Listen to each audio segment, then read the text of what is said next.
오늘은 또 이제 코로나19 네. 이슈를 좀 짚어봐야 될 것 같습니다. 도내 소상공인들 상황에 포커스 맞춰서 이번엔 좀 이야기를 해보려고 합니다. 얼마 나오니 했더니 하루에 2테이블. 웃긴 건 또 있어요. 잘 되는 가게는 또 잘 돼요. 그냥 일반 평타를 치던 가게들은 또 떨어지고. 소상공인 4,000명에게 업체당 5천만 원씩 1,200억 원의 융자금을 지원하기로 계획을 세웠다고 하고요. 코로나로 피해를 입은 저신용 중소기업에 100억 원 규모의 특례 보증도 코로나19 때문에 사업 매출에 영향을 받은 곳이 80%가 넘는다. 매출은 줄어드는데 고정비는 매달 나가요. 네. 수입이 없는 게 아니라 역으로 계속 손해가 계속 쌓이는 거죠.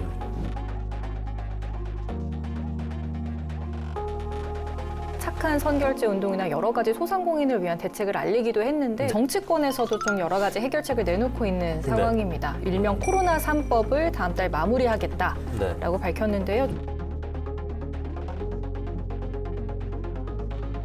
생계형 범죄가 많이 늘어나고 어느 모 식당에 가서 진탕 먹은 거예요. 일부러 교도소 가시는 구속되신 진짜? 분들. 네, 실제로 여러 건 있어요. 그래서 그만큼 어려우신 거예요.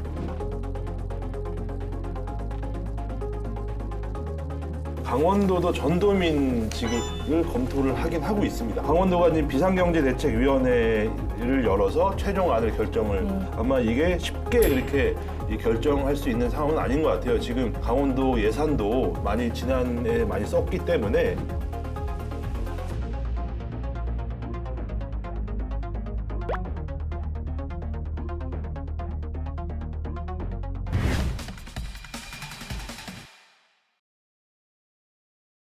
CJ 요정 그리고 정별린 변호사님과 함께하는 강원 기자회견. 오늘은 또 이제 코로나19 네. 이슈를 좀 짚어봐야 될 것 같습니다. 예. 코로나19가 1년이 넘게 지속이 되면서 이젠 좀 괜찮아지겠지라고 버티고 있던 소상공인들 상황이 이제는 정말 풍전등화, 힘내시라는 말도 좀 건네기가 힘든 상황인데요. 네. 그래서 도내 소상공인들 상황에 포커스 맞춰서 이번엔 좀 이야기를 해보려고 합니다. 네. 그 전에 먼저 변호사님 법조계 상황 어떤지 말씀해 주실까요? 좀 생계형 범죄가 많이 늘어나고 너무 추워서 네. 너무 겨울에 할 일도 없고 돈도 없고 해서 어느 모 식당에 가서 진탕 먹은 거예요. 무전 추식. 네, 일부러.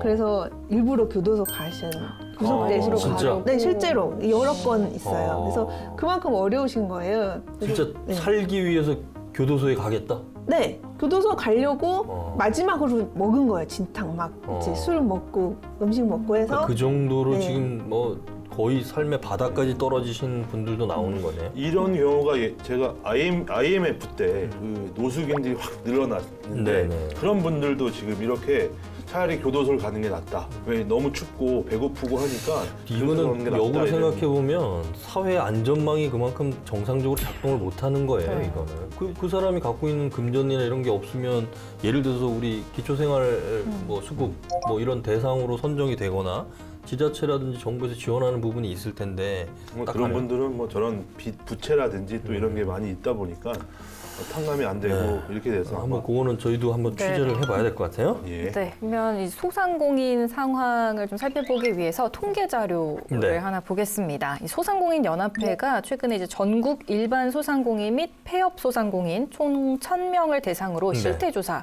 했습니다. 근데 이 중에 10명 중 7명이 코로나19 여파로 폐업을 결심했다라고 말했다고 하는데요. 주 원인으로는 절대 다수가 이제 매출 부진, 그 뒤이어서 임대료 상승과 최저임금 인상, 법률, 부동산 문제 뭐 이렇게 뒤를 이었다고 합니다. 이런 거 보시면 좀 가장 시급하게 해결해야 하는 문제는 뭐라고 먼저 보시는지 좀 이야기를 해볼까요? 일단은 뭐 지인들 이제 장사를 하는데 네. 진짜 고기가 맛있는데 한번 갔거든요. 네. 가서 얼마 나오니 했더니 하루에 2테이블. 이렇게 얘기를 하는 거예요. 그러니까 이게 이 가게뿐만이 아니라 대부분이 지금 이런 상황인 것 같아요. 왜냐면 그렇다고 해서 시켜 먹는 것도 한계가 있고 네. 그런 배달 서비스를 안 하는 가게들도 많이 있거든요. 특히 이제 어르신들이 하시는 가게나 이런 데들은 이런 데 배달이나 이런 걸 잘 못하기 때문에 그냥 자체적으로 오는 손님만 받고 하루하루를 이렇게 이어가셨는데 이런 분들이 또 끊어지게 되면 결국은 문을 닫게 되고 웃긴 건 또 있어요. 잘 되는 가게는 또 잘 돼요. 그렇죠. 네, 그냥 일반 평타를 치던 가게들은 또 떨어지고 이런 상황이 있어서 좀 그런 걸 좀 구별을 해서 지금 뭐 정부에서도 뭐 그런 얘기가 나오고 있지만 매출이 늘어난 곳들은 좀 더 뭐를 세제 혜택을 더 강하게 한다든지 이런 것이 있어서 그런 것들이 좀 필요하다고 보여집니다. 예. 네, 그래서 이번에 소상공인 연합회가 이 사업 실태를 조사했는데 지난해 이제 조사를 했는데 코로나19 때문에 사업 매출에 영향을 받은 곳이 80%가 넘는다. 80.2% 정도로 나타났어요. 특히 눈길이 가는 게 숙박 및 음식 업종, 그리고 수리 및 기타 개인 서비스업, 그리고 교육 서비스업, 여기가 다 80%가 넘습니다. 그러니까 이게 이제 어떻게 볼 수 있냐면 우리가 이제 강력한 사회적 거리두기를 시행을 했잖아요. 그래서 영업을 제한한 업종들이 있어요. 이분들은 영업을 사실상으로 그런 어떤 정부의 행정 조치에 의해서 제한을 받고 있는 거예요. 다만 이제 이 부분에 관련해서 손실 보상에 해당이 되는 거잖아요. 이걸 이제 요구를 하고 계신 거고 정치권에서 이 부분을 이제 논의를 하고 있는 건데 소상공인들이 얼마나 어려운 상황인지를 이번 보고서에서 설명을 하는 게 아닌가 이런 생각이 좀 듭니다. 그러면 강원도는 여기에 좀 어떤 대책들 세우고 있는지 이야기를 해볼까요? 네, 강원도는 좀 소상공인의 회생 지원에 좀 주력하려고 하는 것 같습니다. 네. 강원도는 이달 중에 5개 은행과 강원신용보증재단과 이제 업무 협약을 하고 소상공인 4,000명에게 업체당 5천만 원씩 1,200억 원의 융자금을 지원하기로 계획을 세웠다고 하고요. 네. 코로나로 피해를 입은 저신용 중소기업에 100억 원 규모의 특례 보증도 계획을 세우고 있습니다. 네. 또 기존에는 이제 지원을 좀 제조나 건설업 위주로 지원을 했었는데 네. 이제는 도소매, 또 숙박업, 음식점으로 좀 확대를 하기 위해서 구체적인 지원 계획과 또 예산도 마련을 했다고 합니다. 좀 다들 어렵잖아요. 네. 사실 뭐 네. 제조업만 어려운 거 아니고 저희도 어렵습니다. 저희 변호사 업계도 어렵고. 변호사도 소상공인에 들어가요? 저희는 해당이 안 돼서 저희 혜택을 그게 못 뭐 받아요. 매출액 기준이나 뭐 이런 게 그래서 있으니까요. 누구나 다 어려우니까 좀 적극적으로 지원을 그렇죠. 해주셨으면 하는 바람이 있습니다.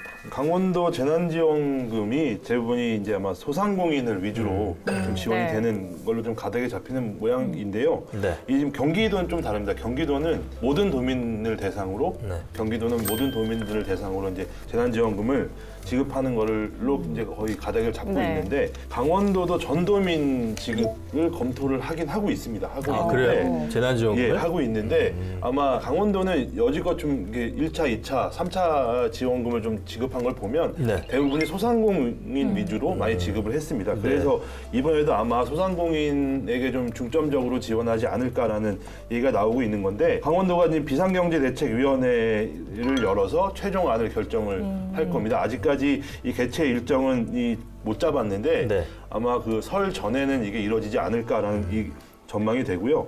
아마 소상공인에게만 지원을 한다면 한 소상공인 한 명당 한 40만 원씩의 지금 대상 인원이 한 11만 명에서 12만 명 정도가 됩니다. 이렇게 되면 한 예산이 한 400억 정도가 되는데 전 도민으로 간다면 도민한테 주는 비용도 달라질 거고 네. 아마 이게 쉽게 그렇게 결정할 수 있는 상황은 아닌 것 같아요. 지금 강원도 예산도 많이 지난해 많이 썼기 때문에 이번에도 이게 전도민한테 뭐 20만 원, 30만 원 좀 무리일 것 같고 뭐 10만 원, 많아봤자 10만 원 이렇게 결정되지 않을까 하는 생각이 듭니다. 경영 악화에 대한 부분도 이 보고서에서 나와 있는데요. 그 소상공인들이 비용 부담으로 느끼는 거죠. 그러니까 매출 부진은 일단 전제가 돼 있는 거고요. 결국은 임대료 부담이에요. 첫 번째는 임대료 부담이고 임대료에 대한 그러니까 지금 아까 이제 변호사님 얘기한 것처럼 자치단체나 정부에서 지금 지원하는 것들이 대부분 융자, 그 돈 빌려주는 거나 네. 그 뒤에는 보증을 해주거나 또 선별적으로 지금 어려운 소상공인들에게 재난지원금 주는 이런 이제 크게 보면 3가지 정도 되는데 지금 소상공인들이 느끼는 건 매출은 지금 손님이 없잖아요. 사람들이 오질 않으니까 매출은 줄어드는데 고정비는 매달 나가는 거예요. 네. 특히 건물 임대료 이거는 이제 계속 나가는 거고 거기에 딸려 있는 여러 가지 뭐 전기료라든지 뭐 그 업장을 운영하는 데 필요한 고정비가 나가잖아요. 그러니까 그런 부분에서 소상공인들이 지금 제일 얘기하는 게 우리 지난번에 뭐 그런 얘기 많았었잖아요. 착한 임대료. 건물주가 영업이 잘 안 되는 걸 알고 임대료를 뭐 할인해 주거나 아니 임대료를 안 받거나 뭐 이런 건데 이거는 어떻게 보면 개인 차원의 어떤 개념인 거고 네. 이런 면에서는 정부나 지자체에서 임대료를 어떻게 좀 해결해 주면 우리가 좀 버티겠다. 나머지 매출이 부진하면 결국은 자기는 수입이 없지만 버틸 수는 있는데 수입이 없는 게 아니라 역으로 계속 손해가 계속 쌓이는 거죠. 이 고정비가 나가다 보니까. 그래서 이분들이 지금 제일 요구하는 게 결국은 임대료 부담 완화. 이 부분이 이제 공공 부분에서는 직접적으로 임대료를 좀 인하해 달라. 또 민간의 자발적인 임대료 인하에 대해서 지원책을 강화를 해달라. 이런 것들을 지금 요청을 지금 하고 있는 상황입니다. 지금 또 최문순 도지사는 계속해서 매일 코로나19 일일 브리핑을 진행을 해왔었잖아요. 예, 지난주까지 했었죠. 네, 그래서 네. 뭐 거기에서도 이제 착한 선결제 운동이나 여러 가지 소상공인을 위한 대책을 알리기도 했는데 네. 어떤 이야기들 오갔었죠? 지금 최문순 지사가 되게 상당히 많은 노력을 하고 있습니다. 지금 이 춘천 강원도에서 선결제를 하자라는 이런 운동이 네. 진행이 됐고 네. 여기에 더불어서 지금 춘천시가 네. 미리 내봄이라는 네. 이름으로 이렇게 선결제 시스템이죠. 선결제 시스템을 하고 있는데 그 지역에 있는 정치인들이나 이런 분들도 동참을 하고 있고 저도 동참을 하고 있습니다. 그래서 저도 선결제를 하셨나요? 선결제보다는 집에서 이제 문을 좀 고쳐야 되는데 고민하다가 자, 이번 기회에 그냥 고치자. 이렇게 해서 그냥 한 100만 원 정도. 근데 그 했는데 미리 내봄을 조금 더 좀 쉽게 좀 설명을 해주세요. 어려운 게 아니고 제가 자주 가던 식당이나 뭐 고정적으로. 미용실이나 뭐 이런 곳들을 가서 미리 뭐 달아놓는 3개월치를 것 같은 그런 긁어놓는 거예요. 결제. 카드로 결제를 하거나 현금으로 결제를 해서 소상공인을 먼저 돕자. 급한 소상공인들을 조금 돕자라는 취지이기 때문에 절대 어렵지 않습니다. 근데 할부가 되잖아요. 이 할부를 이용하면 쉽게 할 수 있기 때문에 다 오늘 가셔서 주변에 있는 미장원이나 이런 데 가셔서 선결제를 좀 해주시는 것도 큰 도움이 될 것 같습니다. 네. 요새 미장원 이런 말 안 쓰잖아요. 미용실. 미용실.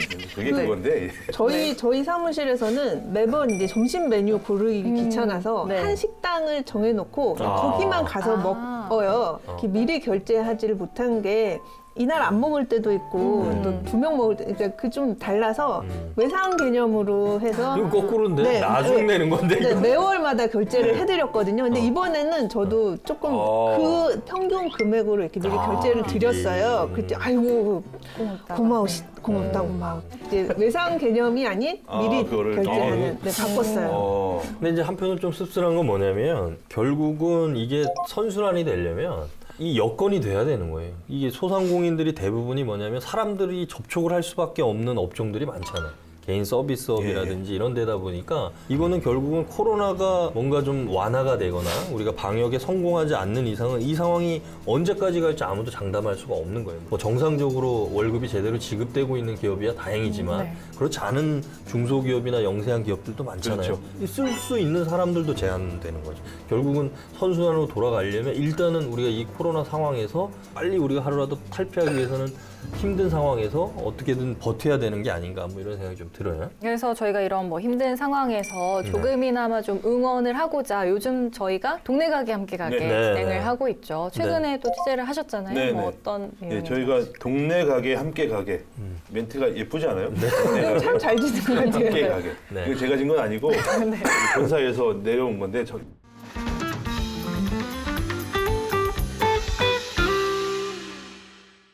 우리 지역 소상공인들을 응원하는 경제 살리기 프로젝트 동네 가게 함께 가게 순서입니다. 네, 이번 시간에는 40년 넘게 상인들이 한 가족처럼 지내고 있는 춘천 후평 일동시장을 다녀왔습니다. 장진철 기자입니다.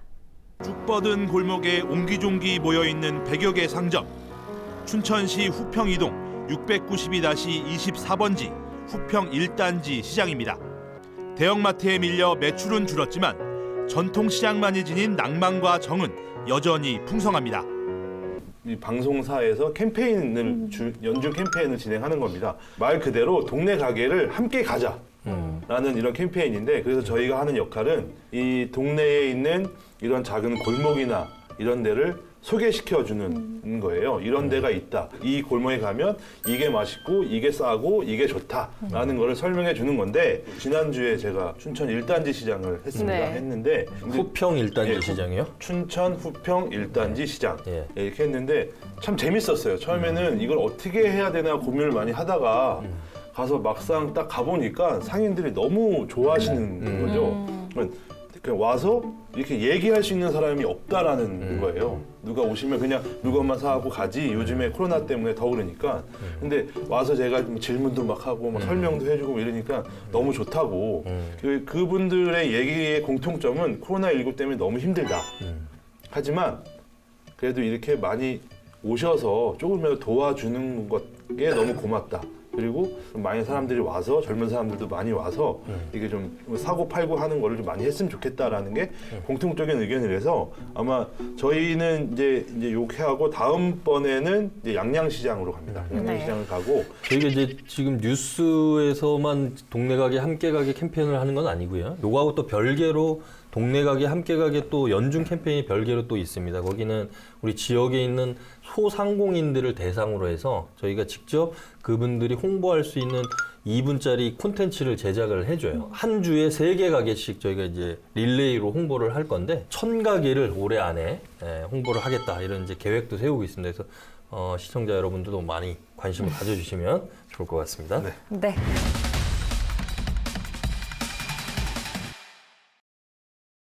별님에게 물어봐로 한번 넘어가 보도록 하겠습니다. 네. 네, 코로나19로 지금 소상공인 피해가 점점 커지면서 이 정치권에서도 좀 여러 가지 해결책을 내놓고 있는 상황입니다. 더불어민주당은 최근에 이제 손실보상법과 이익공유제, 사회연대기금법, 일명 코로나 3법을 다음 달 마무리하겠다라고 밝혔는데요. 좀 지금까지 나온 내용 좀 정리를 해주실까요? 네, 지금은 법안이 발의된 상태이고요. 아직 네. 통과된 건 아닙니다. 이 손실보상법의 경우에는 2가지가 있는데요. 네. 손실보상, 그러니까 그 지금 집합 금지나 집합 제한 명령을 받은 자영업자의 경우에는 당연히 매출이 감소할 수밖에 없고, 그렇죠. 그래서 전년도 대비 매출 감소분 50에서 70% 정도를 손실보상해주는 지금 네. 법안이 이제 발의가 된 상태이고, 네, 네. 또 휴업을 했을 경우, 이제 방역 조치로 휴업을 한 경우에는 이제 휴업한 소상공인에게 시간당 최저임금으로 계산을 해서 그 손실을 보상을 해주는 네. 법안이 발의가 됐습니다. 그리고 그 이익 공유와 관련돼서는 이제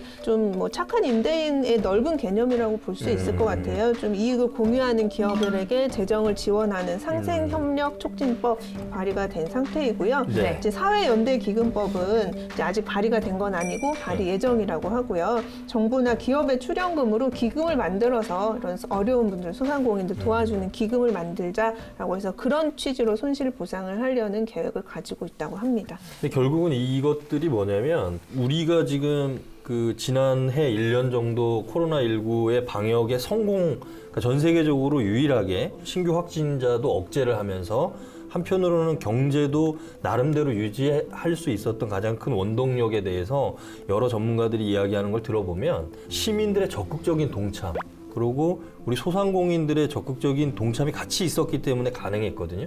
지금도 기사화가 되는 거를 가끔씩 보시면 몰래 뭐 밤에 술집에서 영업을 하다가 들켜가지고 뭐 어쩌고저쩌고. 그러니까 이게 이례적인 경우에만 기사가 되는 거잖아요. 네. 그러니까 결국은 대다수의 시민이나 자영업자나 소상공인들은 잘 지키고 있다는 거예요. 뭐 예를 들어서 일본 같은 데는 얼마 전에 무슨 성인식 날? 네. 그날에 보니까 뭐 체육관 같은데 그 성인이 된 사람들이 모여가지고 뭐 축제도 하고 막 이러고 마스크 벗고 뭐 어디서 대낮부터 술에 취해서 막 이러더라고요. 유럽이나 미국 같은 데서는 개인 정보에 대해서 왜 침해를 하느냐, 내가 누구를 만났든지 어디를 갔든지 이런 거에 대한 반발 되게 심하잖아요. 우리나라는 이렇게 잘 지켰던 게 결국은 동참을 했기 때문에 가능한 건데 이제 버티기가 힘든 거죠. 그러니까 적극적으로 합법적인 정부의 행정 조치도 필요하지만 그걸로 인해서 선의의 피해를 보는 이런 소상공인, 자영업자들 뭔가 보상을 해줘야 이분들도 계속적인 생업을 유지할 수 있는 거니까 그러니까 재정 부분이 계속 따르는 거죠. 네. 우리가 뭐 이렇게 예산이 넉넉하거나 이런 상황은 아닌데 빚내서 그럼 줄 거냐 뭐 이런 논란은 있는 것 같지만 사회적으로 이런 부분에서는 그래야 다음에도 그 상인들이 지키실 거 아니에요. 시민들도 지킬 거고 그런 측면에서 좀 바라봐야 되지 않을까 뭐 이런 생각이 좀 듭니다. 네. 네, 근데 뭐 야당에서는 이게 뭐 돈풀기 3법이다 뭐 그렇죠. 이런 말 하더라고요. 이게 또 네. 선거가 또 올해 뭐 주요 선거가 있잖아요. 네. 서울시장, 뭐 부산시장 보궐선거도 있고 또 내년에 또 대선 대선하고 또 지방선거 네. 있다 보니까 벌써부터 뭐 돈 풀어서 뭐 하는 거냐라고 비판하시는 분들도 있는데 좀 넓게 보면 그분들도 다 같이 살아야지만 국가가 경제가 유지가 되는 거니까 네. 그런 측면 좀 봐야 될 것 같아요. 네, 속 시원하게 할 말은 하자. 강원도 열혈 기자들이여 눈치 보지 말고 강원 기자회견으로 모이세요.